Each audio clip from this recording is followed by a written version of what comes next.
All right, I think we're ready to go. 250 people on in the building tonight. Let me know in the chat how you guys are feeling. How you guys feeling in the chat? Fire this thing up, fire this thing up, fire this thing up. How's everybody feeling? Let's get to it. Let's get to it. Yeah, I appreciate it. Yeah, I had a couple things to take care of on the back end, so I appreciate you guys. This was an impromptu class. I see someone said you was waiting 30 minutes. Well, guess what? Your favorite influencer, they're nowhere to be found right now. But here I am, ready, step in the line of fire, ready to deliver that value. So let's make sure everybody's pens, paper is ready to go. Let's make sure you're taking copious notes tonight. We want to make sure that you are ready to get this information because it is very, very, very, very, very important that you jot down everything that I highlight tonight.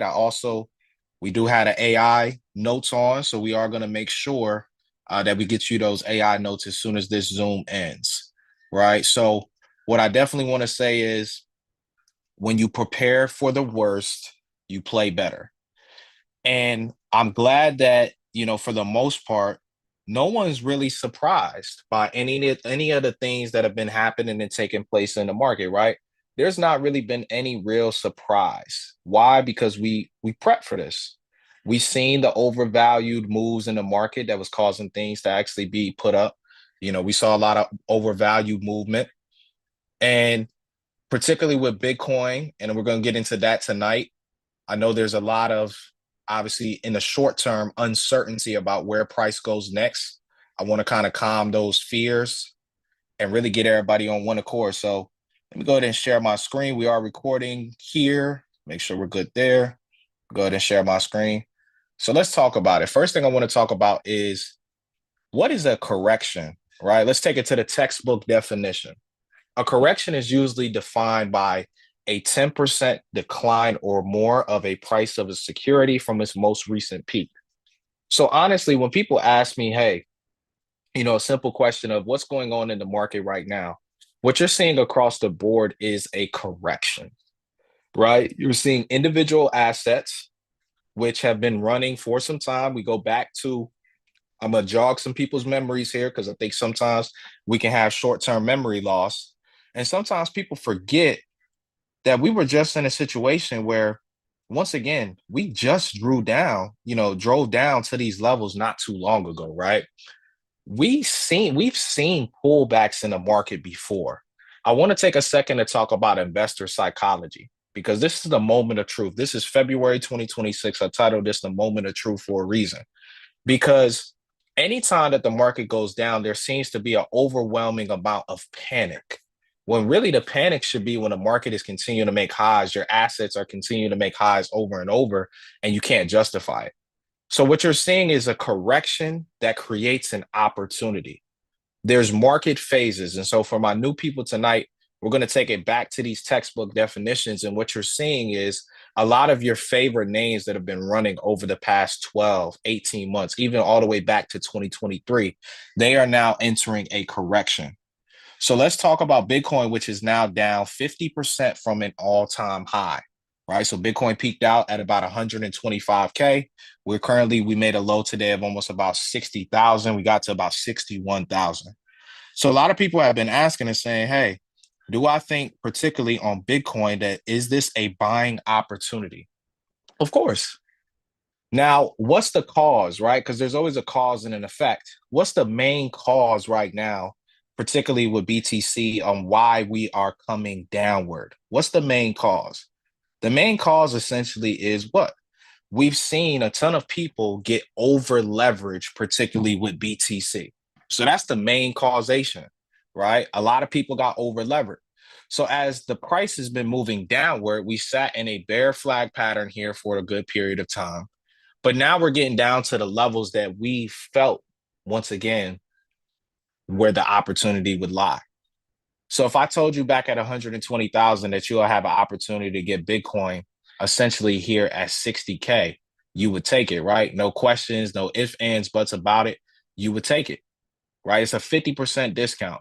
Now, where can truthfully Bitcoin go? You see a couple levels that are here on this chart. I would really watch this 58,800 level. After that, Honestly, you could see this break of this diagonal trend line right here at 56,000.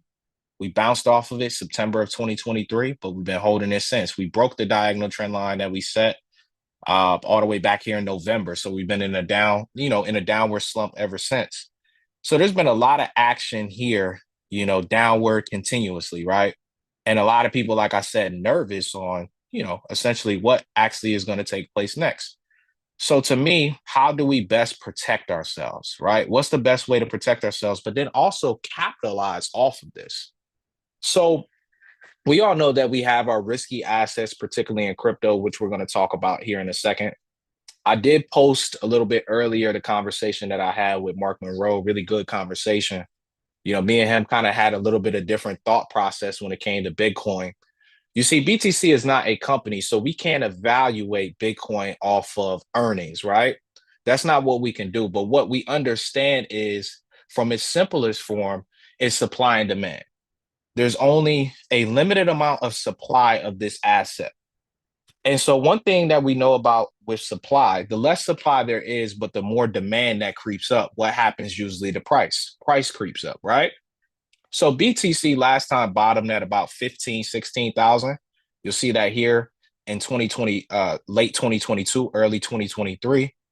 So what I'm trying to get across is the fear piece is every third year after what we call Bitcoin halving, which Bitcoin halving actually happens next here in April of 2028. So if you look back, the third year after the halving has always been the year where BTC ends up pulling backwards. And you can see that expressed here, BTC pulling here to the downside. Right now, Bitcoin right now just pulled back here in 2018. Also, Bitcoin pulled back here in 2021 as well as 2022. Now, same thing, 2025 starts to stall out going into 2026. So if we are going based upon history, historical context perspective, right? If we're going to take this at face value off of what we've seen previous times in history, how can we actually evaluate this thing? So BTC, we now understand, right? Here, particularly on Bitcoin, we've seen a couple things building, literally over and over and over again, right here on Bitcoin. So now, Bitcoin next, we're looking for a break below 58K. As we move towards 58,000, right, we're going to be looking towards 48K after that. And then after that, we have 38,000 is where we're looking at. So these are this next $20,000 zone, these are your buy points, particularly for BTC. Do not miss this opportunity that's in front of you right now. These are your buy points here on Bitcoin. These next moves here on Bitcoin, these are your buy areas. This is where you want to be a buyer. So do not miss out on picking up Bitcoin at these levels. Now let's get into the other assets here. I'm going to talk about NVIDIA in a few, but let's talk about Coinbase. Obviously, MicroStrategy has been a hot topic. Coinbase has given us $146. MSTR obviously has been a hot topic here on the street as well. So let's run through a few of these tickers, here to give you guys a little bit more of value so you understand exactly where you should be looking to pay for these specific equities, right? So you got Coinbase, which is currently here at $146. You got BTC, which is currently here at 64,000. Let's talk about MicroStrategy. So where do we see MSTR going next? Currently, right now in the after hours, it's at $106. So we've been, once again, prepping for this. Let's now speak to the different market phases that we tend to have, right? Because a lot of times we tend to maybe overlook those market phases. So let me actually showcase this real quick and drop this. All right, it's gonna come over. There we go. All right, so let's get into this market phase pretty much by the definition to the book. Come down here, page 34, pretty much kicks it off. So each stock, right, we have an accumulation phase, a public participation phase, and then followed by a distribution phase. Now, many of these investments we've seen obviously go through the accumulation phase and then the public participation phase. What the phase that always catches people off guard the most is the distribution phase. And someone may have a question as to, hey, why would that be, right? Why would the distribution phase be what catches people off guard the most? That would be the main question that maybe someone would have. A lot of times it's because the market has already been advancing consistently, right? Over and over and over again. So with that continued advance, it catches, once again, it catches people off guard because they're like, okay, I wasn't really expecting that. You weren't expecting the downturn because you've become accustomed to the market continuing to make higher highs and higher lows, right? Consistently. Now, a saying that I have is that anytime that the market gets in a little bit of trouble, the first businesses that always get sold, right? It's very simple to understand when you start to really examine, right, these businesses. The first businesses that always get sold are usually your high growth names, right? Those are usually always the first businesses that tend to get sold the most. So your high growth names. So your Palantirs, when I said in the beginning of the week, your Palantirs, your names that probably shouldn't be trading where they're at, but they are there because of momentum.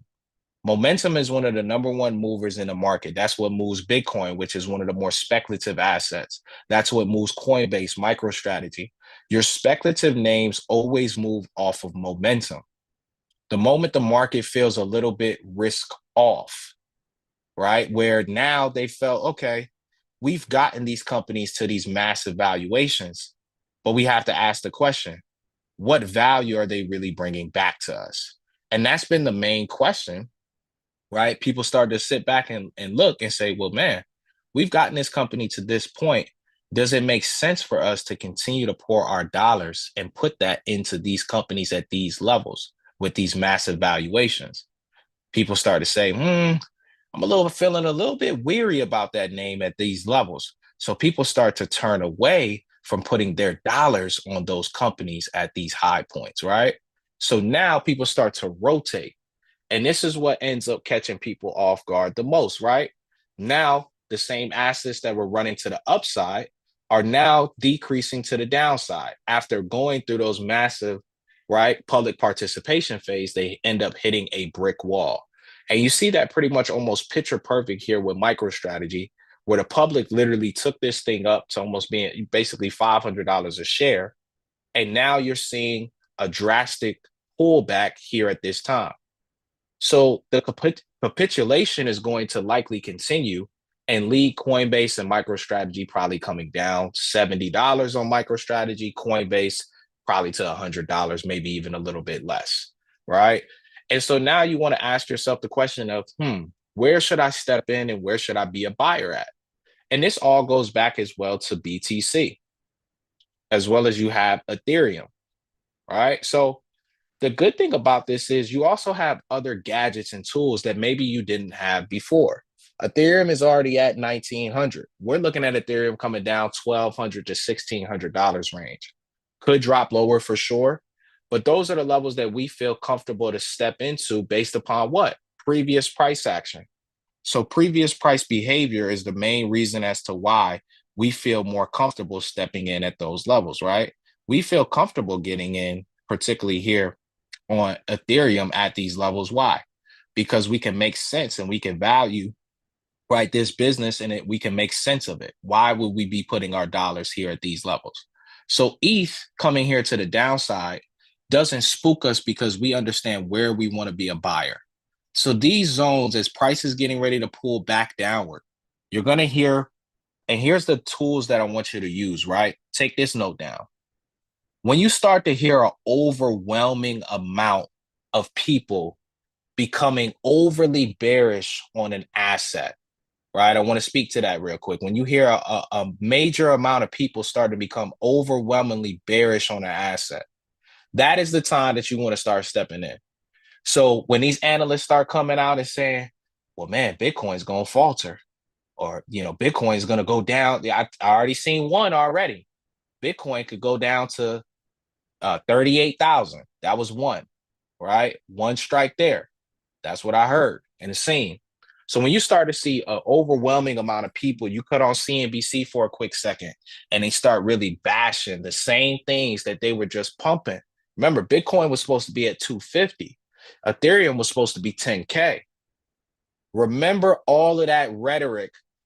Your favorite stocks, Palantir was supposed to be 300, right? The same business that they were speaking about at its highs. They are going to bash it as it starts to draw down. So take these notes down, particularly here on ETH and Bitcoin. And let's speak about ETHU, which is now your 2x levered ETF that you can actually get exposure into, right? You can actually get exposure into this name very cheap, right? It's very cheap cost. It does come with a significant amount of risk. So let's explain the risk, right? But let's also show prices history. So as you can see, when ETH goes upward, right, like it did in here in 2025, you have a short period. When ETH is going upward, ETHU also is going up, but you're making 2 times the percent. So this gives you Ethereum exposure. I want you to take a couple of things from what I'm going to teach you tonight and take this one note really quick right now and jot it down for yourself, right quick. And here's this note that I want to stress to you is first thing that I want to say, particularly here with this name, is this is a high risk, high reward type investment. So you really only want to do what? You really only want to take high risk, high reward type investments when it lines up right for you. And in this case, it's lining up in the right way for you. ETH is currently here at $1,900, right? ETHU is here at $19. So you're getting closer to where you want to be, once again, where you want to be a buyer at, particularly here on ETHU. So ETHU, I want to pick this thing up in between $10 to $15, right? Obviously, ETH came down a lot faster. We originally thought maybe 15.20, 15.22. But it's like, nah, let's let it come down. ETHU come down another 10%. Excuse me, another 50%, excuse me. Let's let this thing come down another 50% and catch it more to the downside. So ticker ETHU gives you that Ethereum exposure. You're able to get in it at a really great work rate, great price. It makes a lot of sense for you. All right. Now you also have Kano, which I didn't mention before. You have Kano, which is at $5. So you take a look at Coinbase's 2x levered ETF. And obviously you see Coin's recent move downward. I would say Kano still could fall another 50% because Coinbase could fall still another 25 to 40%. So just write this note down. I will cover as I go through these tickers more. I am going to cover a lot of them.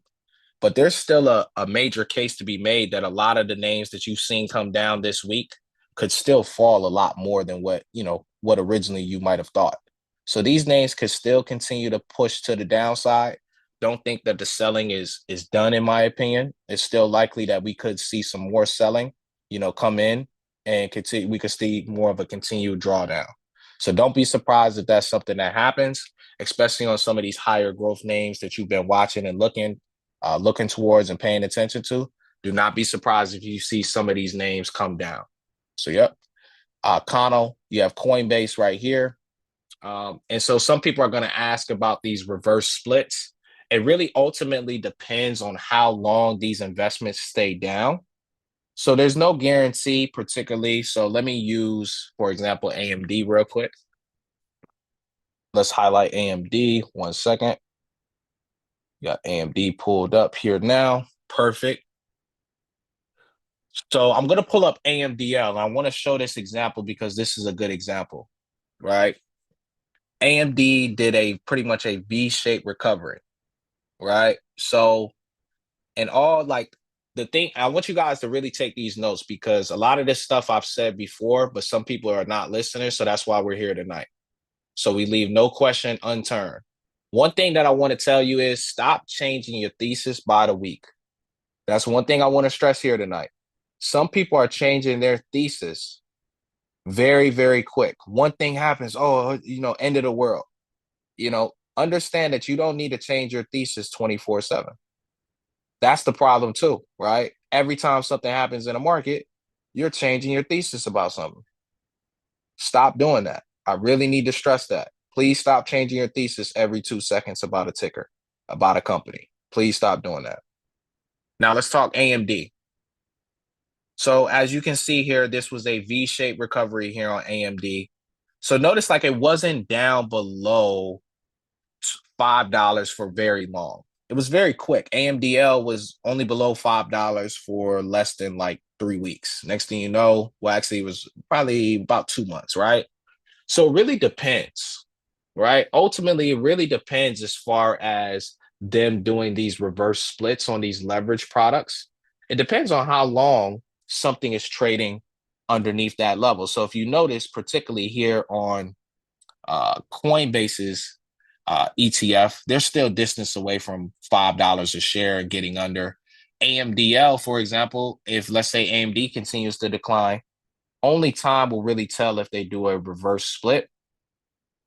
So that's what I can say, particularly on these names. But they can be very profitable when played right. Now, the best time to buy these names are after massive downturns, right? If there's a lesson to be said here tonight on when, someone could ask me, hey, L, when should I actually, implement buying a leverage product, right? Only after massive destruction, which hints you're about to see massive destruction. So you want to take advantage of that, right? When you do see massive destruction. Now, I want you guys to pull up your indices next real quick for me. Take it from the top. We're going to take it top down.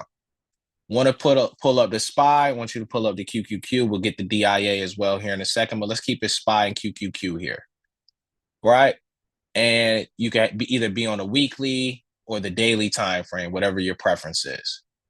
So obviously, you're looking at the indexes and you're saying, we have individual stocks that are correcting very, very, very, very fast, right? But you're looking at the indices and you'll ask, has any index actually fell 10% yet, right? When we took it to the textbook definition of what is a correction, is usually defined by a 10% move or more downward on an index or an individual stock. So you have to understand individual stocks correct faster than the indexes across the board. So now you have the S&P 500 and the QQQ, both still nowhere near a correction quite yet, right? So what I want everyone to do real quick, I want you to take your calculator, and what I want you to do with your calculator really quickly is take your calculator and go ahead and type in, do these numbers real quick. Take the QQQ, which would be 640, and I want you to times that by 10%. When you times that by 10%, you should come out with 64. When you take 640 and you minus it by that 64, you should come out with 576, right? So 576 is essentially going to be your correction zone for the QQQ. So if the QQQ is to go into a correction, it will be at that level, right? It will be exactly at that level. So hear me carefully. The QQQ correction zone is going to be 576. So essentially, right now I want you to go to the 4-hour time frame. We're already in the after hours because the market is pulling back. Amazon reported. You are currently at right now, right, 591. So you're only technically $17 away on the NASDAQ, your QQQ index, from a correction. So you are getting close there, right? You are getting close here on the NASDAQ, right? You're at 591 here in the after hours. Now let's talk about a bear market, because sometimes you have people that come online and say we're in a bear market. I just want you guys to understand what a bear market is. Now I want you to take that 640 and I want you to times it by 20%, and you should come out with 128. So you then should take 640 minus 128. That should give you 512. So you're nowhere near a bear market, right? $512 is well distance ways away. You would really see some real pain at $512, right? You would see some serious, real pain. And now what I'm thinking is two things, right? So just put those levels down there for yourself. This is why I think it's important to keep these things into perspective. Now I want you to take here on the S&P 500, I want you to take 698, and I want you to times that by 10%. You should come out with 69. So 698, right, minus 69, pretty simple math, should come out with 629. So 629 is going to be your S&P 500 level where you're going to be in the correction. So the correction is at 629, since it would just say 630. So you are still a well distance away from actually getting to those levels, right? You are still well away from actually getting to those levels. So a while away from getting down to that zone. So now, one of the things that I'll say is, now let's do this 698 times it by 20%. That's $139. So what I want you to do is take 698 and minus it by $139. You should come out with 559. So that is a bear market. You're talking about coming back to these April levels. What does that look like in tape? That leads me into my next point. So I've said all that to say, QQQ, you have your level 576, SPY 630, right? Those are going to be the levels to pay attention to for corrections.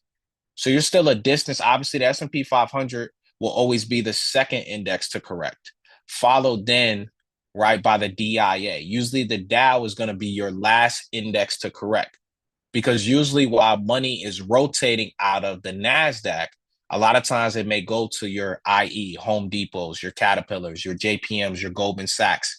Money may go hide in some of your top Dow names. So the Dow may not get beat up as bad initially, right?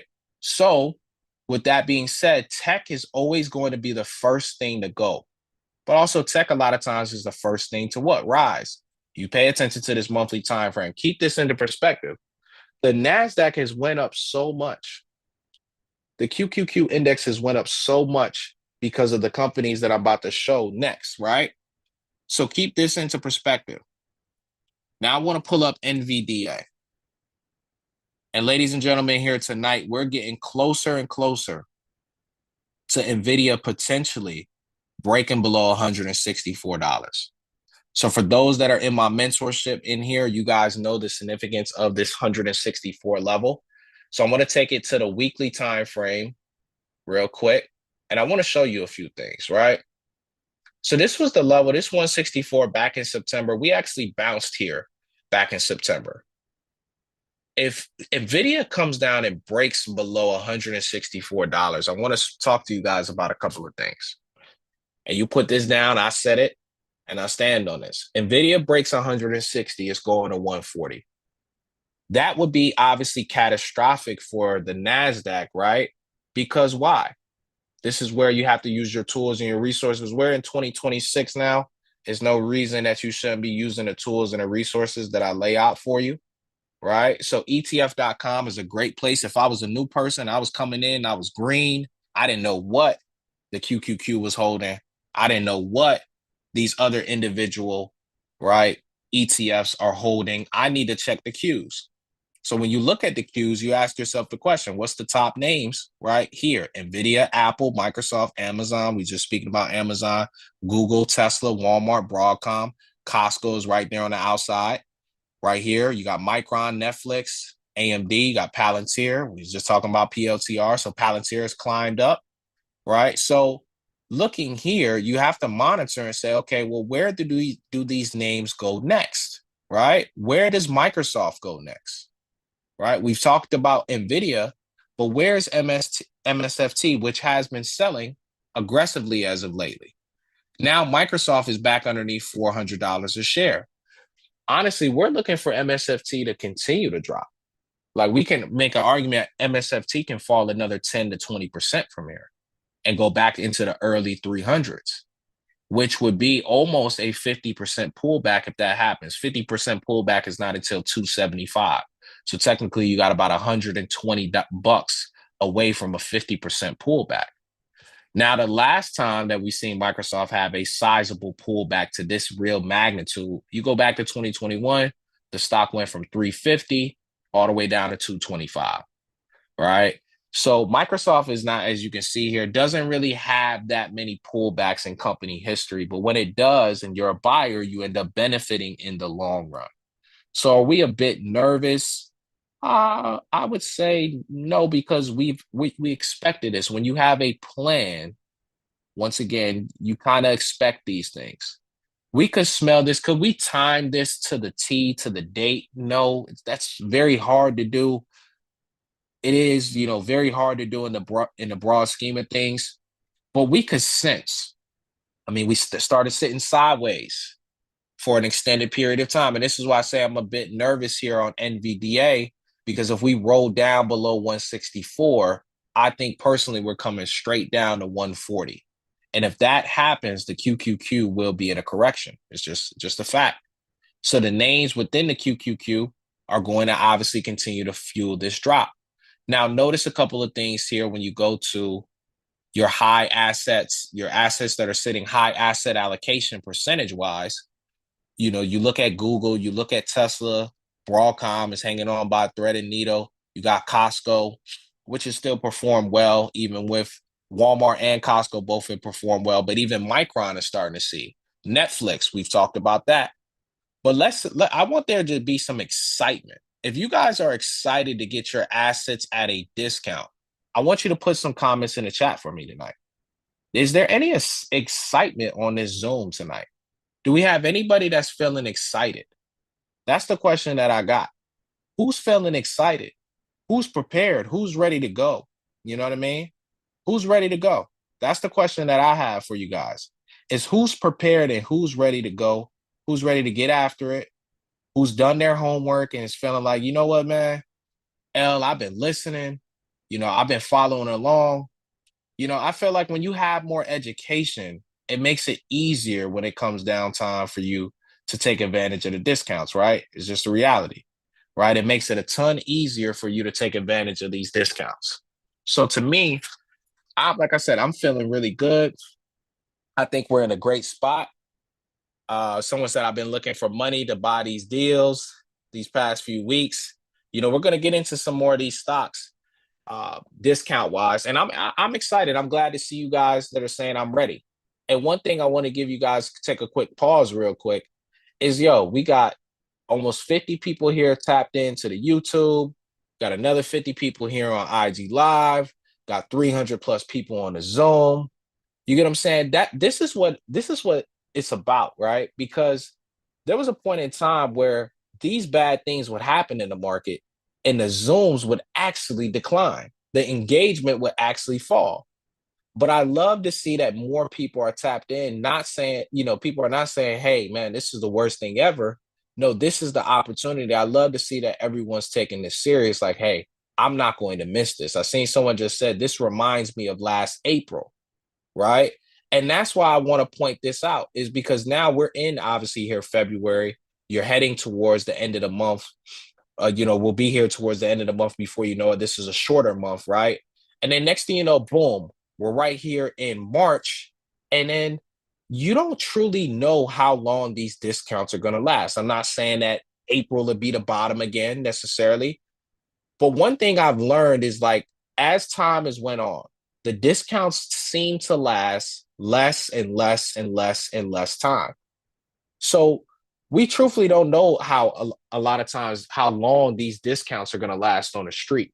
So what I can stress to everybody is, like, you got to take advantage of these things. Please, please, please, please, please listen to me. Do not miss out on your opportunities tonight. Playing around. I cannot stress that enough. Seize the moment, seize the opportunity, that's in front of you right now. I think a lot of times we get very comfortable and we don't approach this with the right energy that we need to, and then we end up missing the opportunities. So I just want to stress that to people that's listening here to me right now. Please seize your moment, seize your opportunity. Do not waste time. And I love that you guys are active on here taking these notes. And let's get into your tickers, right? So you got Microsoft, which we're anticipating to pull down further and more. But let's talk about one of these behemoths, right? Which a lot of people have been very bullish on. right? Over the past, number of months. Obviously, it's made a lot of people a lot of money, but you're seeing the downfall of Palantir.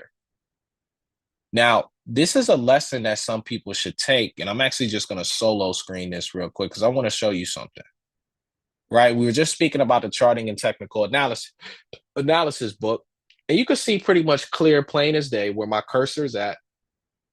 You see back here in 2020, the debut came in hot and then sold off. 2022 was a dark time for a lot of equities. 2023 was kind of the rebound, the rebirth.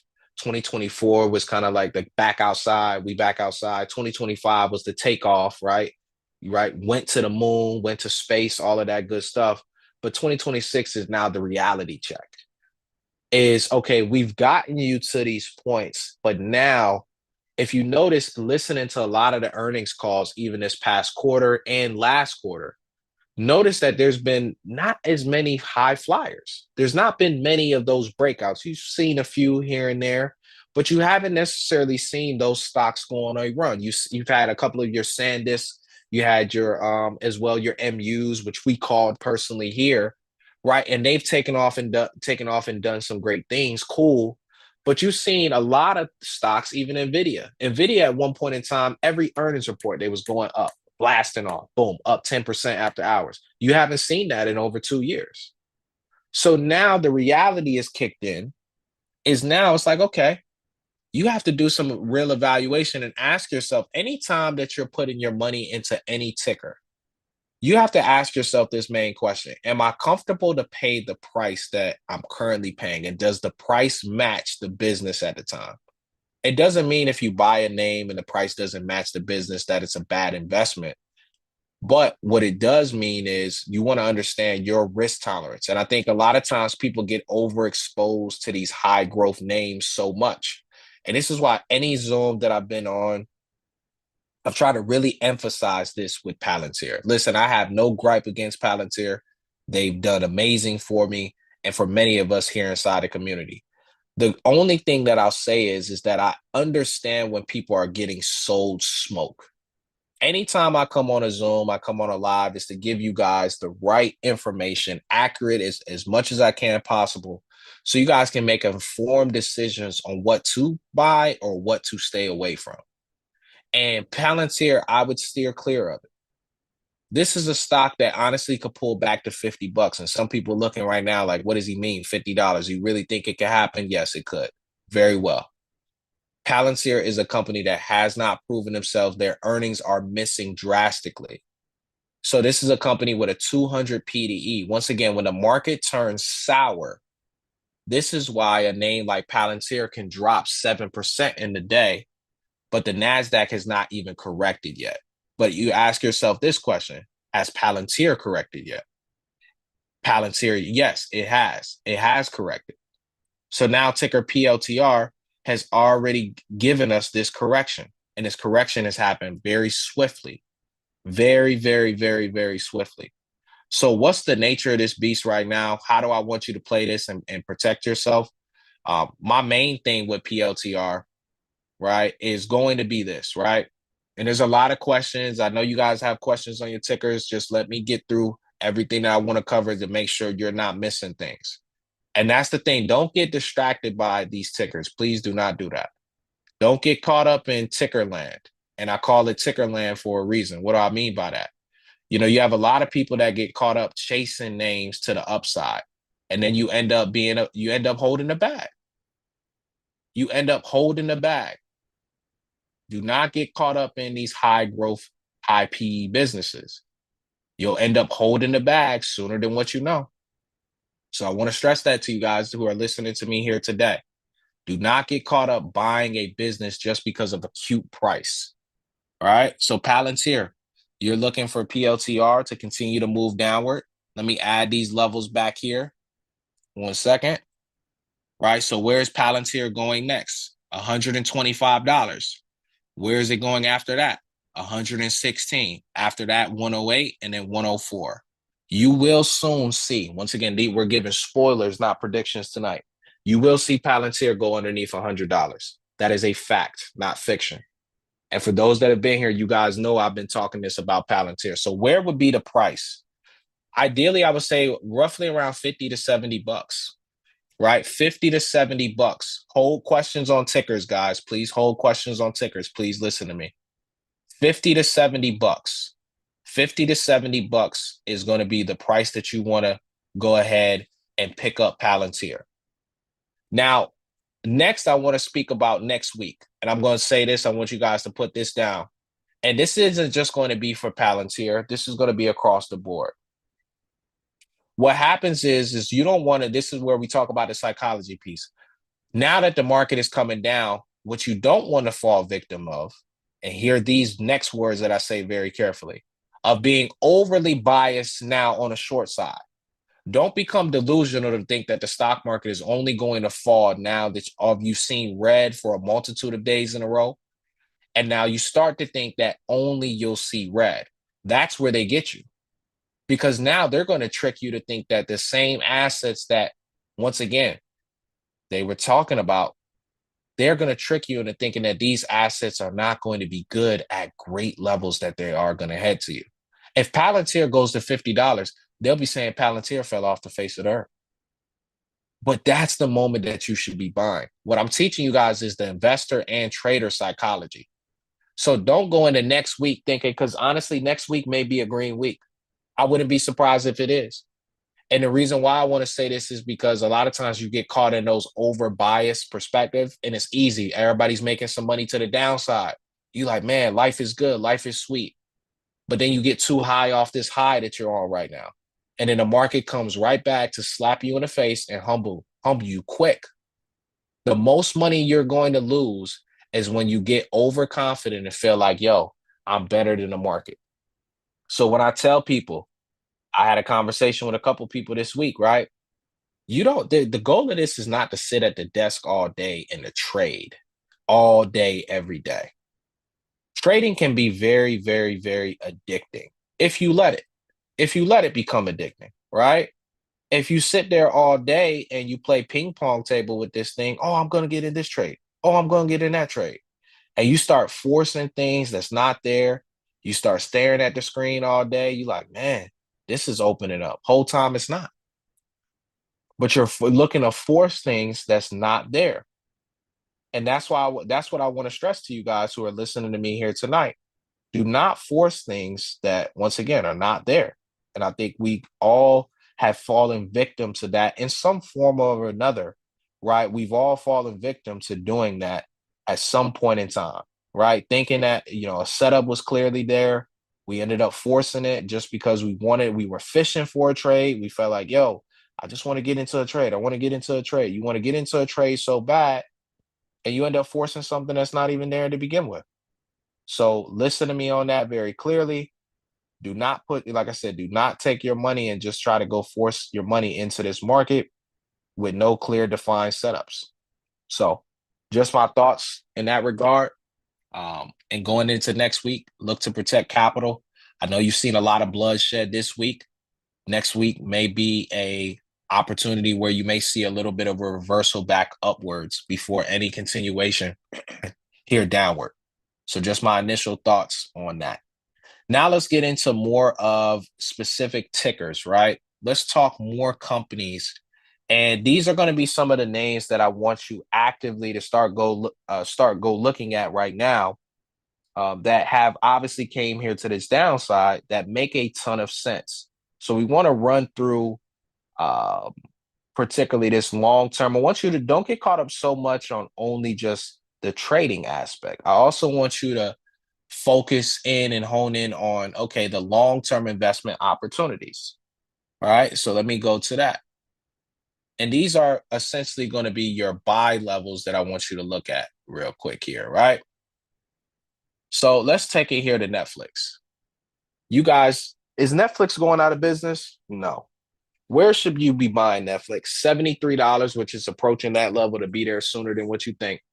65 to 55 is the range. 47 would be a gift, an early Christmas gift. So $47 is like, the level you just say, hey, I'm going to put my dollars here and wait. Like the thing about being a long-term investor is you can't change. This is why I want to go back into the thesis part. You can't change your thesis every single day. It's like one week a stock could have a great week. The next week it may give all those gains back. The week where where the stock had a great week, you were so high on the company. But then the next week it might have given those gains back, whatever reason. May have been a downgrade, bad news, could be a multiple of things as to why. That's short-term thinking, but then you sell that second week, right? But then comes 2 years later, and that same investment is up 3x.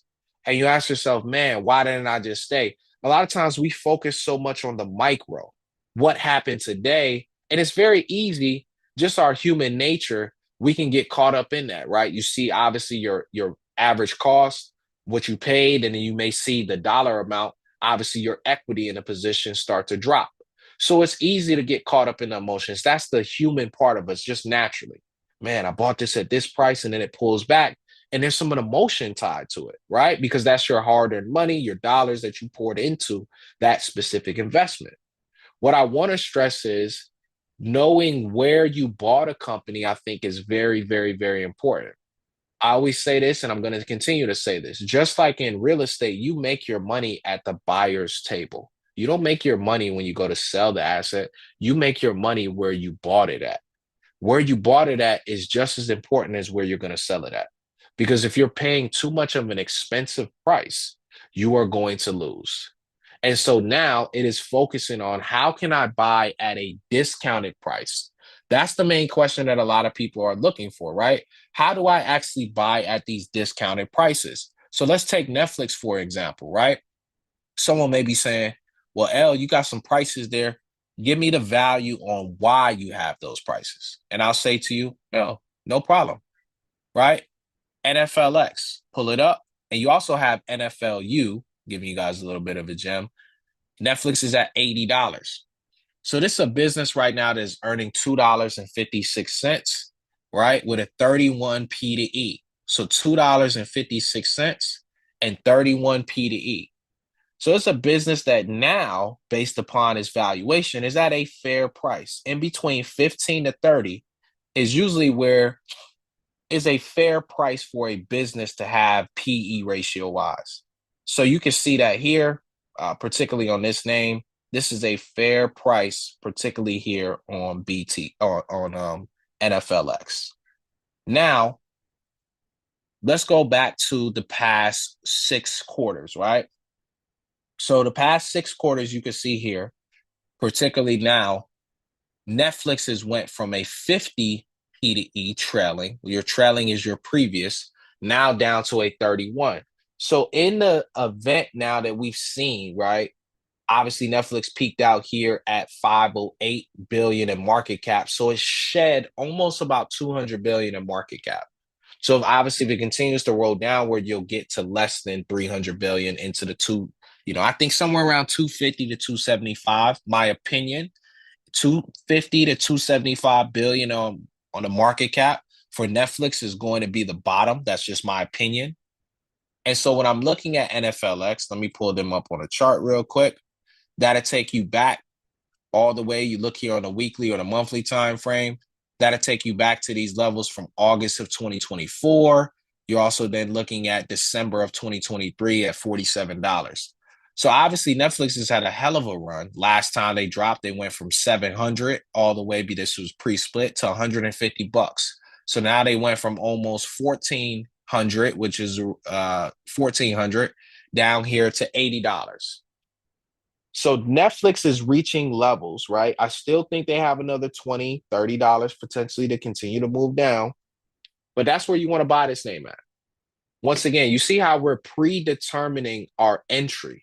We're saying here at this point on Netflix, it doesn't really make sense yet for our dollars to go here. We understand the name of the business, but we don't agree that the price is right here. So we're comfortable to say, you know what, we're going to wait. Let's allow more downside to play out before risking our money on an asset we believe we would overpay for. Now, if someone say, you know what, L, at $80, this is my price. I want this name. I'm comfortable with the pullback. And if it pulls back more, right? I'm comfortable to get in here at 80 with the recent pullback, but if it pulls back more, I'm going to buy more. So you should be having these conversations up front. It's like, hey, if this thing pulls back, would I really be willing to buy more? Could I make sense of it in saying that Netflix is going to pull downward and I want to actually buy more of this specific stock? Are you comfortable with that risk? These are the type of questions that you want to ask yourself, right? And these should be the questions that you ask yourself up front. Does the company match my risk tolerance? That's the next question that I'm going to ask. Because I think a lot of people are exposing themselves to businesses, quite frankly, and be honest. You're hearing from online, and I have a platform that's up here on Twitter, and I'm going to show you what happens. Watch, I'm sure, because all I follow pretty much is there we go. I love it. Right on time. So, Kevin, I don't even know who Kevin is, but this is what can happen when you fall in love too much with a platform like this, Twitter. X, I'm going to show you the platforms you want to follow. If it's not Walter Bloomberg, Dan Ives, who's someone great to follow, very knowledgeable with the market, runs a real analyst firm, right? Provides Wedbush Securities, Earnings Whisper, First Squawk, Unusual Wells.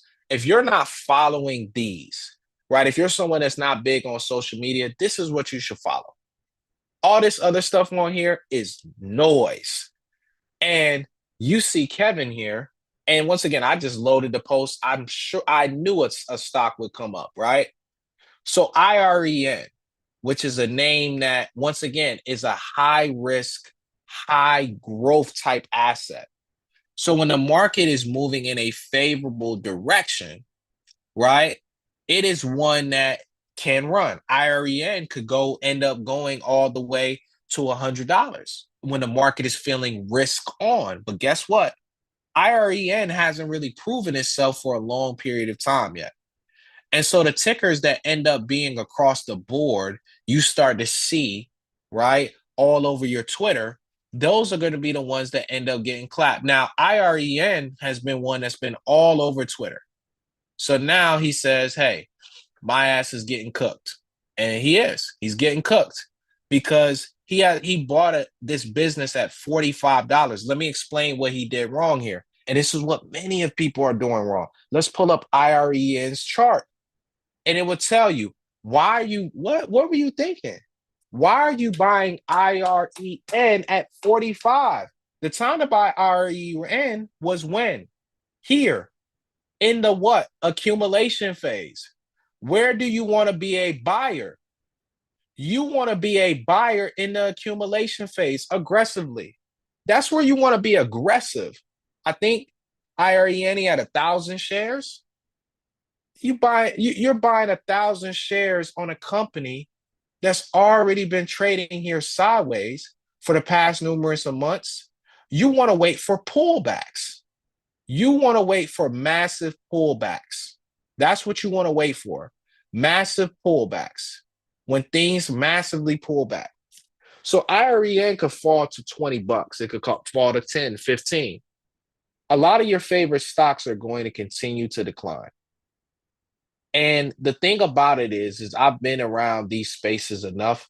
I'm going to show you a few different examples of what the future sometimes can look like. Pull up TDOC, Teladoc Health. Now, this was once a name that was supposed to be the future. The future, the future. That's what you heard, right? This is a pretty much picture perfect accumulation phase, public participation. You end up hitting the distribution, and then you never come back. This has happened numerous of times to companies across the board, right? They run, they end up hitting this distribution phase, and then they never come back. So Teladoc is a good example. Peloton. You also have Beyond, which is going to get delisted here this year. You're ready for Beyond Meat. It's about to be no more. Done. Burnt. Right? Let's talk about it. Circle Internet Group. Circle where my people at. Let everyone know. Circle Internet Group, CoreWeave. We've talked about these tickers. Even your new IPOs, they come to market and then they end up running and then they get dumped. So now, once again, the first things to go, just think about this, right? As an individual, when you know you may be going through a time financially, etc., what's the first thing that we get rid of if we like, okay, we need to cut back on expenses? We get rid of the things we don't need. So what's the first thing that people are going to get rid of out of their portfolios? The things they know they don't need. They're not getting rid of Microsoft and Apple necessarily first. They're getting rid of the things they know they don't need. Oh, I don't need this. And they're getting rid of it quick. You like, shoot, all right, I'm cutting this subscription, cutting that subscription, boom. I'm cutting this. I'm not eating out no more. I'm eating in. You cutting back all the way on the things that you know you don't need and the things you know you can cut back on. So that's the nature of the beast, right? You're doing those things because you know, once again, that's the right thing to do, right? You know you have to cut back. You know you're in the position right now that you're in and you're like, shoot, I got to figure this thing out. You're like, shoot, I got to cut back right now. That's the mindset and the mentality that you have. So to me, I just want to stress that for everyone that's once again listening to me here right now. These are the gems that I want to provide you is in the moment. Once again, while the market is correcting, the risky businesses always fall first. So what's going to correct first? Your NASDAQ. Always is going to be your NASDAQ. After that, your SPY. Last is going to be your DIA. So take those notes down. All right. Pull my PowerPoint back up real quick. There we go. So the goal is patience here. This buy levels playbook, right? And there be some updates that I end up making. Coinbase is hell. Coinbase is getting here. It's attractive. 120, 140. MicroStrategy 75 to 93. I think we got 106 on MicroStrategy right now. Palantir 80 to $100. Less than $100, it starts to look decently attractive. I'm also going to add in that $50 to $70 would be more perfect price. CrowdStrike is already at 375. So a lot of these levels are hitting faster than what we really could tell at the time, right?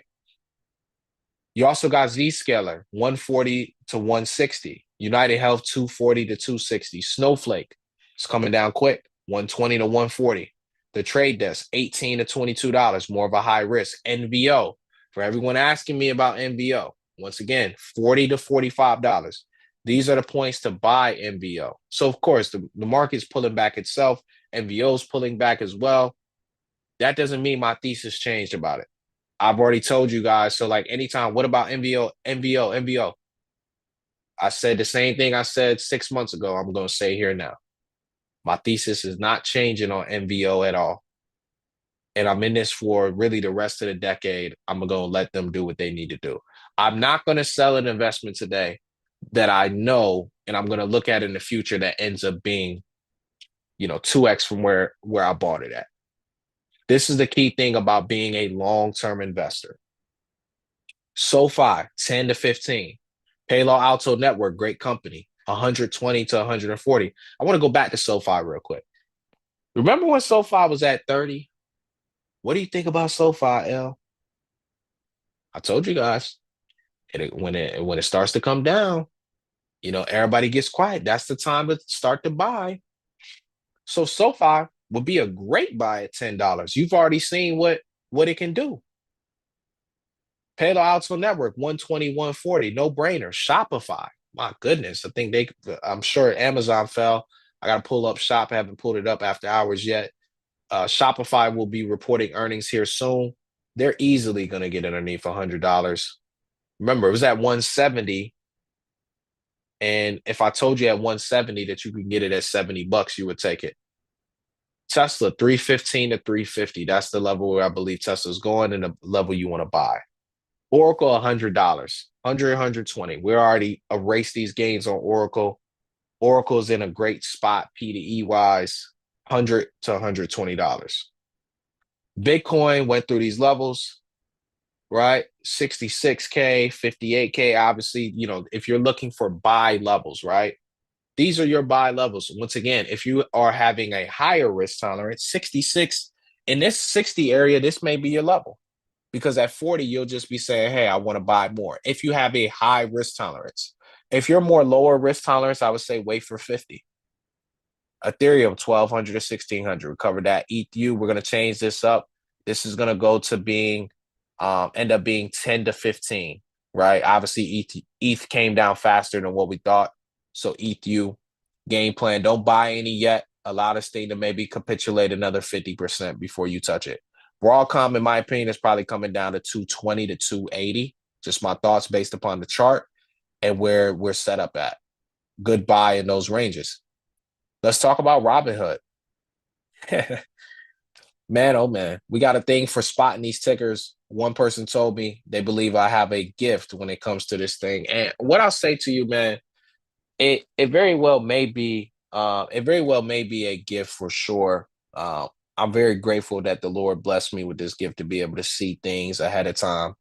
So when it comes down to Robinhood, ideally, I would say underneath $50 would start to make perfect sense, right?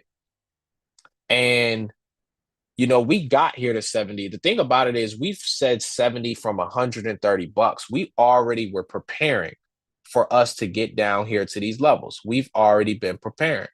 We've been looking for us to come down to these prices, man. Like realistically, we have been looking for us to get down here to these prices. So right now, it's really, once again, no surprise that we've gotten to these levels at this point. It's no surprise at all, right? We were essentially waiting to get to these levels. We were waiting to. So it's no surprise here at all. We were expecting that we would get to these levels here sooner rather than later. So, here at 70 bucks, we're here now. Also, as well, you got $65 here on Robinhood, $56, and then $49 after that. Then you have AMD, 120 to 150. CRM, which was a really great company. Yes, we have done Microsoft. Microsoft, guys, I'm going to say this. Microsoft, you want to get MSFT in the lower 300s. I could make a case that we may go down all the way on MSFT, maybe a bit lower, right? We could get all the way to 275, right? So that would be a 50% drop. So Salesforce, 120 bucks. That's the price and the level that you want to get Salesforce at. All right. You have Hims and Hers, 10 bucks. That has been obviously Hims and Hers has been a company that a lot of people want. 10. It's $10. Microsoft, target level right here. Like 350 is not a bad price to pay. I personally think your best price scenario is going to be 275. So I will be making some more updates to these price lists, right? Particularly Uber, $50 to $65 is your range. You want to Uber had earnings this week, and obviously they caught the same bug that everybody else caught. It is moving here to the downside. Rubric, which is one of my gems, sleeper picks, right? You always got a few sleepers. I won't say that this is a mud play, but Rubric is a name that I want you to put on your watch list. It's currently at about $48. Obviously distributing here now. Ideally, like I said, in between this 30, you can get Rubric down here at 30. I think that's a really great price to pay for. It is a speculative business, but if you budget for it, I think this is a really good spot for you to actually go ahead and get this name at. All right. So Rubric, once again, you can look there. Getting this name Rubric at that level, to me makes a ton of sense. All right. So picking up Rubric at that level makes a ton of sense for yourself. All right. So you got Rubric down there. Questions. Let's take some time for questions. Yep. Call Circle below $50 in September. I sure did. I didn't even give the price for Circle, so let me do that now. Circle, you want to get around 20 bucks. Circle is at $20, $20 to $35. I didn't have that on there. Meta, anything above, I mean, I would say on Meta, let me pull up their chart. Meta obviously had the fortune of being able to pop on their earnings, so that was good for them. Like Meta is anywhere in this $500 to $600 range is going to be a good price for you to get. Correct. It's on YouTube. You guys make sure you guys watch this recording on YouTube. Anywhere between $500 to $600, I think is like perfect spot here for Meta. They had the benefit of being able to be able to bounce, right? In between these ranges. So it's hard for me to imagine, even with any market disaster, Meta getting underneath 500. So yeah. Is it better to hyper focus on 5 to 10 stocks, 5 to 10 names, right? Than to have 10 to 15 stocks and buy thoughts on leaps on Netflix, buy a call at 55 for 2 years. I think that's a good thing to do. I mean, at $55, like I said, with Netflix, if you're going to put 2 years worth of time on an option, if Netflix gets to $55, I think that's a smart play. Do I think it's a smart play to buy leaps on Netflix right now? No. Do I think it's a smart play to buy leaps on a lot of these companies right now? No, because the market is showing you the direction that it's moving in. It is going to pull back. So it needs to find these significant support levels. So good question on that. Yeah. Thoughts on Nebis? Yeah, I'll give you my thoughts on Nebis. Good evening. Have you covered SNDK? No, I haven't. SNDK and Nebis is on the docket. My thoughts on SanDisk, this reminds me a lot of SMCI. A hell of a run for SanDisk. You guys heard Mark's take earlier. I mean, at some point, this thing is going to pull down. A lot of why, right? And here's the why piece, right? I want to add this in. I always like to add the why. Someone may ask, what, like every market drop, and I see someone drop something in here. Every market drop does not mean it's time to buy leaps. Should I buy leaps on you could be buying leaps on something that's a falling knife. So every market drop does not set a opportunity for you to buy leaps. Depends on honestly how deep the drop ends up being. If this drop, we see a correction on the Nasdaq. Usually the best, like people ask, when's the best time to buy leaps? Honestly, it's only when corrections on the Nasdaq usually happen. A lot of times when those corrections on the Nas happen, that is when you are going to really get the best opportunities to go ahead and buy leap options. So that's really my thoughts, right? So that's really my thoughts. So yeah.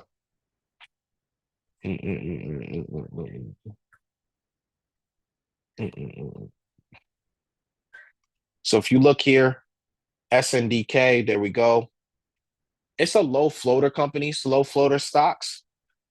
So, you do have low float names that end up running, and this is why it's running as much as it was. Now, it was a lot more people that were shorting this name here within the past few months. Obviously, it's declined because of the run that's happened. So when you have a huge amount of short interest, and that's what happened, a lot of people had to cover their positions, which created this major, move here on the upside. So I feel like SanDisk is going to correct pretty heavy. I would not be a buyer. You don't buy SanDisk here, unfortunately. I think it's going to correct very, very hard. I would not be surprised to see a 50% correction this year. NBIS Nebis, another one of your speculative names, which as well to me has room to come down. My personal opinion is you want Nebis around like $30. So $30. That's my thoughts. That's my thoughts. Someone asked me, as far as I don't have any liquid money, would you take out a loan to buy Bitcoin at a 7.75% interest rate, 360 months repayments, three three is it 60 months or 360 months? I definitely would not be taking no loan for 360 months repayment. Oh no, no, no, no, no. I do not think that would be a smart thing at all. My personal opinion, though, is uh, I particularly do think that Bitcoin has more room to come down. I don't think that a loan is the best way to go about it. That's my personal opinion. I don't think that a loan is the best way to go about it. I personally believe that more so, I think more so people selling assets is probably going to be the better way to go about it, honestly, with you. I think selling assets will end up being the better way that people look to go about things. Just my initial thoughts, particularly here. is, yes, people selling assets will more than likely end up being the way that more people try to go about acquiring BTC. So I think that's the better way. And I think that's more so the way that more people are going to be looking to go. So I would not be the person that'd be on here telling people to take loans, uh, especially, yeah, I don't think that'd make sense in my opinion. Right. So that's just my thoughts. Yeah, no problem. Yeah, I could not feel comfortable giving that advice. So yeah. Let's scroll back here. Apologies on that. So we got Google. Mm-mm-mm. Do you think it's better to buy options or shares once the market is? I think it's good. Great question. So we got Google and that question. Let me get that. Let me get Google here first, and let me get that question. Those are two really great questions, right? Let's get Google here. Google, I don't think someone made a comment. It's crazy. Nah, don't do that. Rock boys, you're crazy. But Google is still in the midst of making higher highs and higher lows. Obviously, they've had this pullback, but obviously buyers stepped in. I think Google, in my opinion, still I have a price target on Google for 375 to 400. So I still think Google will be fine in the long run. I think they've done incredibly well, and I think will continue to tick up for them. What I do want to speak to though is the question that was asked, hey, do I think it would be better to buy shares or to buy options?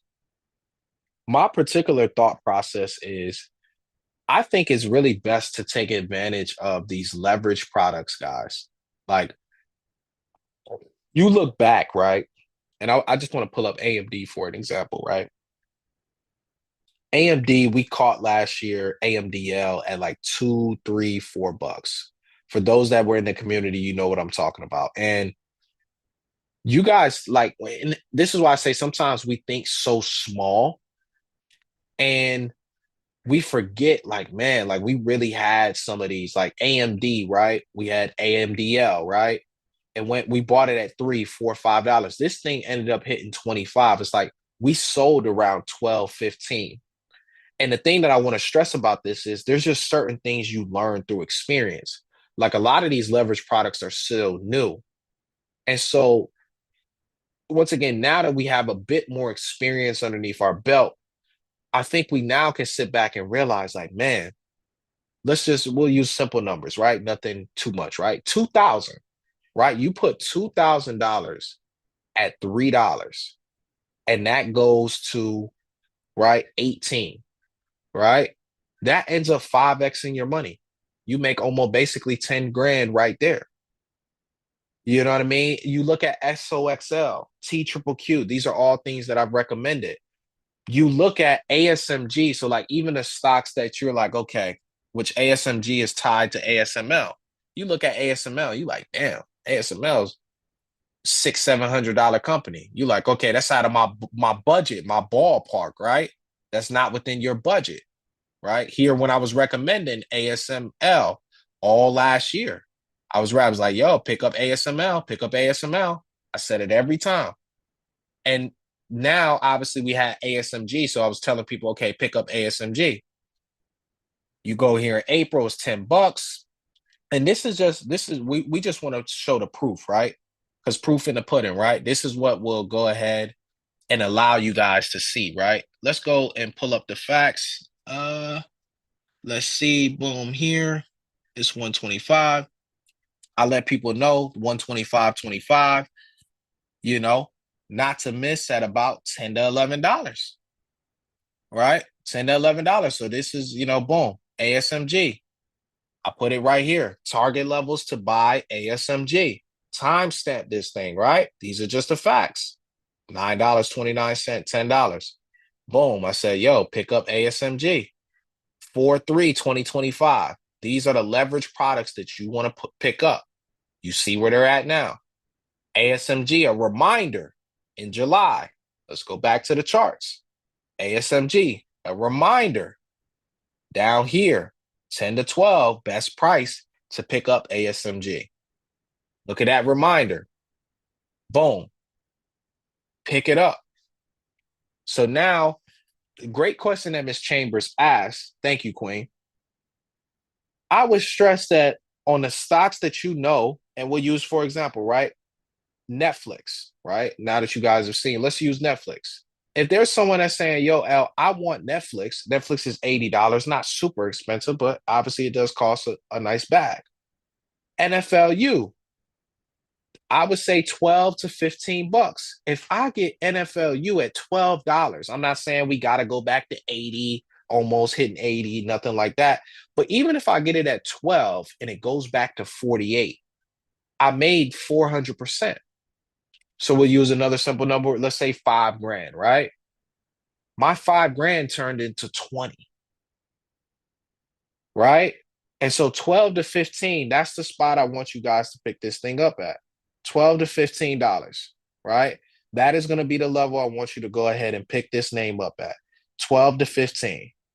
Please buy it, execute, pull the trigger on it. I want you to go ahead and pick this name up at those specific levels, right? 12 to $15 is going to be the area that I want you to pick this thing up at. So 12 to 15, right? 12 to $15, that is going to be the area and the level that I want you to get it at. So that's my thought process on these leverage products is, once again, getting them at a core discount, because that to me is what makes honestly the most sense, right? Is picking up these names at a huge discounted area and level. So that makes like I said, that makes the most sense to me. So yeah, that makes the most sense. Any specific questions else on that? NFLU, 12 to $15. Correct. That's the range. Mm-hmm. Can you explain the time decay on? So it's not time decay. So there's no theta. There's an expense ratio, right? That's what it's called. It's not time decay. It's not theta. There's no theta that exists here. It's an expense ratio. So these leverage products, particularly some have higher than usually the ones that are the income based, right? So like your MSTYs, your option incomes, those ones usually have the higher expense ratio. So the cost of really you holding these assets, right? Someone asked a great question. What percentage? I don't think you should get overexposed. I don't think this should be more than maybe 20% of what you're doing. That's just my thoughts, right? No more than 20, maybe 30% max, depending on your risk tolerance. But like I said, it also depends on your risk tolerance. You have to consider that for yourself. How much risk can you associate to these names? Sometimes people are just jumping in and not really analyzing, hey, what is my risk tolerance here, right? You have to really take a look at that. Levels on METU, which is Meta's 2X levered ETF. Take these notes down. Good question. Ideally, you want to pick this thing up on its lowest point, it'd be 15 bucks. But where it seems to keep bottoming at is in between $20 to $25. So ideally, 20 to 25 would really be the level that you'd be cool with picking up. So NFLU, once again, shout out, made 6 figures on SOXL. I'm telling you, like that's the power of these things. And once again, when you play them the right way, it pays off for you. So, that's my thoughts on it. It can pay off, but you have to buy when there's major capitulation. All right. So that's why I say $12 to $15 on, and I would not buy NFLU today. Now, this is a good learning lesson. Why am I saying no? Because I personally believe this equity is coming down to 55. So that means that NFLU is going to fall drastically. Remember, you lose 2 times the money to the downside when you buy a leverage product. I believe Netflix is going to 55. I've been saying that since 120 bucks. Now, someone is going to ask a good question, and I want to get ahead of it. How am I seeing this? One, usually when we start to trade sideways here, I start to see, once again, this sideways action. It makes me believe that we're going to continue, once again, to draw downward. And so that's what makes me believe that we were going to see these price, we were going to see price move down like this. So that's personally what made me believe this, right? Is me seeing the continued sideways movement like I was, and I was, continuing to see it once again over over and over again. So I was once again, looking at this saying, I'm feeling pretty bearish, right, on Netflix as far as breaking down, right, outside of this accumulation phase. Outside of this distribution phase. And so I could see that now we're getting down here to $80. I'm expecting it to accelerate soon. I seen a question on OKLO. OKLO is going to $30. $30. I'm telling you where it's going early. So $30. I am not a OKLO bull. $30 for whoever asked that. So $30 a share. That's where it's going to go. Would I be buying it at 30? No. No, I wouldn't. I wouldn't touch OKLO until it got to 20 or maybe $15. Where it all started at is where I would think about it. I am not a OKLO fan. Have they been a great stock to trade? Yes. You know. But do you usually go live at 8 p.m. EST from the UK? Nah, I usually don't go live here at 8 p.m. EST. It just depends on the night. Honestly, I'm usually live more so during the day and in the morning time. Sometimes I may come here at nighttime. So PANW 120 to 140. That's the level you want to get it at. 120 to 140. But this is the value because while we're here, we've been going on this zone for almost an hour and a half now. I'm going to get ready to shut this thing down in a few. I want to stress something. The things that you want to know are right in front of you. The things that I went over with you tonight, really hone in on focusing on buying things at quality prices. For some people, this may be your first rodeo. For other people, this may be your second or third rodeo where you're starting to see a bit of blood and capitulation coming into the market. What you notice, and I want you to take this, what you learn during these times are more important than the all-time highs because you learn what not to do. Yes, you've probably made a couple mistakes. We all have, right? We've all made different investments and said, you probably shouldn't have done that. What I want you to hone in on is more so the DNA. I think a lot of people would stop putting their money in places that it doesn't belong if you focus more on what you were actually investing in and not just solely the price. Price can a lot of times be a distraction and what I call delusion. A lot of times people get a bit delusional on specifically price action, right? And what the price of an equity is. So I wanted to, like I said, I really wanted to make sure I honed in on that. And yes, I cannot stress that enough. Ladies and gentlemen, for those that are listening here to me tonight, I just wanted to make those notes.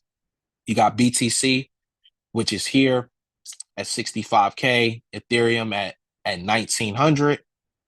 You got CrowdStrike here at 377. You got SPY at 677. It's been a pretty busy day. Like I said, a lot of these opportunities, we truly don't know how long some of these drops will last. Some closing notes, I want you to pay attention to 164 on NVDA. I really want to stress this real quick. NVIDIA 164, ladies and gentlemen, please for me. Pay attention to that. If we break underneath there, this QQQ is going to correct more. Your Qs, watch that 576. That is your correction zone. So no one can say the market is in a correction as a NASDAQ until 576 is broken, right? 576 getting broken is where you want to actually take a look at, right? So 576, that is where you want to watch and take a look at. The easiest thing to do is also to use limit orders. If you've already understood, right, it is once again very, very, very, very, very, very important. If you've already understood that there's levels that you're interested in buying at, set your alerts. I cannot stress that. A lot of things happen very quickly. And so you're seeing risky assets falling 13 and 10%. And, the high risk assets on these days where the NASDAQ is pulling down like this can fall 7 to 15% quick. And that's what you're seeing. So knowing the DNA of what you're in is vitally important. You got Amazon, which is here now. I hadn't had the chance to cover Amazon, but let me do that before I leave here. AMZN is back at 200. Who would have thought that? Giving you an opportunity. So even Amazon is now on the cusp of potentially breaking down, where some people are going to ask, what's the price for Amazon? Ideally, I would say 140 to 160. That's the price. You want to pick that name. Is it guaranteed to go there? I won't say guaranteed, but it does have the potential to. We start to break down below 190 and it's NASDAQ corrects. How long would it be at 140 to 160? I can imagine not long. Once again, quality companies hit the discount shelf. They don't stay there long. The VIX right now, which is above 20 currently, the VIX is here above 20. It's at 21. So the VIX is hot. You know, it's not hot, but it is hot. You keep your eyes on 30 here on the VIX. Keep your eyes here on 30 on the VIX right now. Oops. VIX didn't pull up. There we go. 30. Set your alerts for 30. If we don't break over 30, we're going to retrace back down. Some good tools and notes for you guys here tonight. Anytime that you're buying, usually when the VIX is above 25 or above 30, getting here, is usually always the best time. When people ask when's the best time to buy, is when the VIX is high. When the volatility index is on the higher spectrum, that is usually the best time for you to buy your assets. So when the VIX runs, that's the time for you to start buying. The VIX usually doesn't stay elevated for long, right? So that's the nature of the beast. The VIX does not stay elevated for long. Clean Spark, my thoughts on it, particularly, I still think Clean Spark will fall another 50%. That's just my thoughts on it. Actually, funny enough, I looked at it yesterday. So yeah, still another 50%. TQQQ, it is not time for TQQQ. But I did get asked TQQQ. BITX, I'll get that. TQQQ is not time for AMZZ either, right? So it's not time for them at all. Still got a ways to go. Tesla, you may have missed that, but 300. TQQQ, the NASDAQ's 3X lever. So remember, TQQQ is not 2X levered, it is 3X. And pull up them real quick for you. Oops. Ideally, I would say it has to, and this would be a lot of drop on the NASDAQ, particularly I'm looking at 20 to 25. Like 20 to 25 would be the area that you want to actually pick up TQQQ. So 20, like that's basically a 50% drop on a TQQQ. Remember 3X leverage. So you do the math on that. You're looking at roughly a 20 to 25% retracement on the NASDAQ. So essentially what I'm saying is, honestly, I would not be buying TQQQ unless QQQ got underneath $500. If you just wanted me to explain it to you easy, that's the answer, right? That's the answer. Don't touch TQQQ, in my opinion, unless you actually see particularly this name come downward, all the way to underneath $500 a share. Right. So that's my thoughts, right? Just for you. BITX, once you put this down, $2 to $5. $2 to $5. So the Bitcoin's 2X leverage strategy ETF, Bitcoin strategy, BITX, $2 to $5. 2 to 5. 13 is not low enough. Do not get caught buying this thing right now. $2 to $5. $5, drop a nice bag. So, yeah. That's my thoughts. That's my thoughts on TQQQ.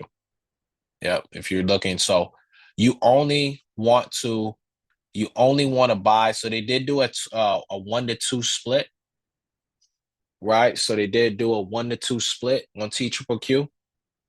So like I said, you only want to buy 2X lever. You want some blood for sure. 3X, you need a bear market. That's just, if we just want to keep it, when should you buy a 3X product? Bear markets. 3X bullish products, simple, 20% down on the NASDAQ. Unless you get that, don't do it. Right? That's an easy thing for me to say, to make it simple, right? And for you to understand. Because why? This is now a step above a 2x. This is a 3x. So if this thing moves down, you're going to lose 3 times your money. So 3 times your money. Do not, like I want to stress that. Do not buy 3x levered bullish ETF SOXO and TQQQ unless the NASDAQ has fallen 20+%. Right? So that's my thoughts. So yeah. The blood that you've seen, to sum this thing up, the blood that you've seen so far is really nothing.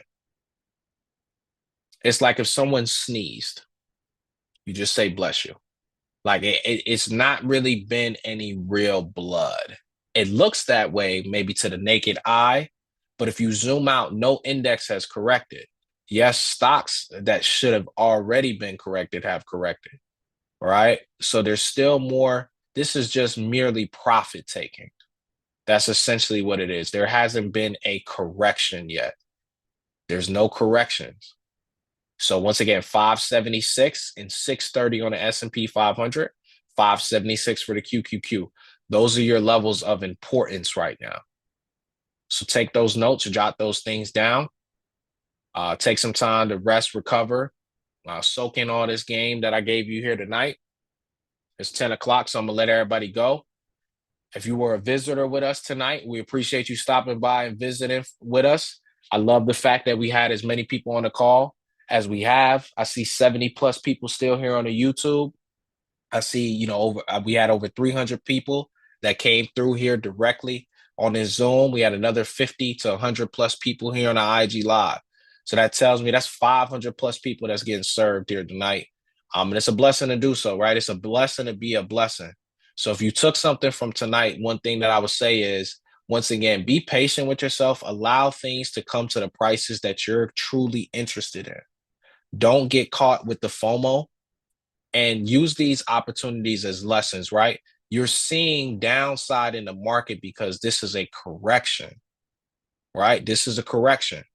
So I just had to come in here and calm people down, settle the crowd, make sure you guys know what's in front of you. I'm glad to see you guys saying, hey, we're going to show up, we're going to deliver, and we're ready to make our moves and get into position. And the last thing I'll say is we truly don't know how long this is going to last. And so you see certain prices, hey, sometimes you just got to take your shot. You just got to take your shot. You see, you miss 100% of the shots that you don't take. So sometimes we get stuck in our minds so much, we're waiting for perfect this, perfect that. The whole time, the perfect time is now. Because all you got is today. So you've been waiting on the perfect moment. Perfect moment's right in front of you. So use that to your advantage, right? The perfect time is now. You've been waiting on the perfect time. Well, hey, you've been waiting on Bitcoin to come down. Well, hey, you might not catch the perfect bottom, so you might get it at 55, but then it goes to 45.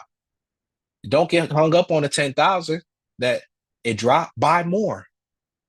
Sometimes we're chasing perfection instead of just saying, you know what, like, let me just settle down and get in at the right price for me. And in the long run, it's going to pay off. Sometimes we could be our worst, our biggest critics. We get stuck in our heads and we're like, man, I'm trying to, a lot of us, we're stuck in our heads and we get caught. We beat ourselves up. Don't beat yourself up right now. Yes, you made a mistake. We all have. Everyone on here has made a mistake in this market. We've all lost on investments. We've all lost on trades. We've all made decisions like, damn, I shouldn't have made that. But what we can't focus on the past. We got to focus on the future. And the future looks bright. And the things that they're going to tell you not to buy, that's when this market will bottom. When there's an overwhelming amount of fear and an overwhelming amount of analysts, pundits saying, don't buy Bitcoin, or Bitcoin's going to drop to 25, 30,000, which it could. But the question is, at those levels, are you going to be chicken, or are you going to buy an asset that one day is going to sit at $250,000? That is going to be 500,000. You might not know when, but it's coming. And so what I think is utterly important is to not waste time. Seize the moment, seize your opportunities, step up to the plate. And listen, these processes are not always easy. It's going to come with a little bloodshed and maybe sometimes a lot more. But step up to the plate and be ready to work. That's all I got to say for tonight. If you enjoyed this and you want to tap into the community, you know how to reach me. Other than that, I'm going to shut this thing down.